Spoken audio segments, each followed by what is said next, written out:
ថ្ងៃនេះភ្នំពេញក្រោនក្នុងនាមជាបាទហូមក៏ដោយអូយ៉ាល្អណាស់ត្រូវនេះទៅហើយផាគីយ៉ងមួយចាទេ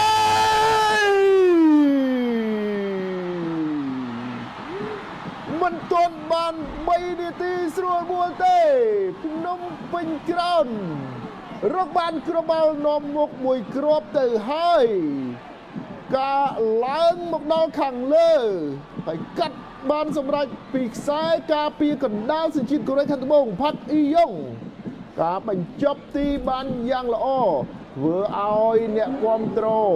របស់ក្រុមភ្នំពេញក្រោនរីករាយខ្លាំងមែនទែនចំណែកឯអ្នកគាំទ្ររបស់ព្រះខ័នរាជក៏រៀងភ្ញាក់ផ្អើលដែរព្រោះតែការរបូតគ្រាប់បាល់លឿនបែបនេះកាត់ទៅផុតម៉ាក់ស៊ីមបាទ Moses Dyer ដែលតែងតែមានគ្រាប់បាល់នៅក្នុងការប្រកួតពានរង្វាន់មួយនេះគឺជាអ្នកបញ្ចប់ទីបានយ៉ាងល្អបាទសំខាន់ផាក់អ៊ីយ៉ុងបាទណែលេងដូចស្លាប់អីហ្នឹងខ្សែការពារកណ្ដាលបាទកាត់ល្អទៀត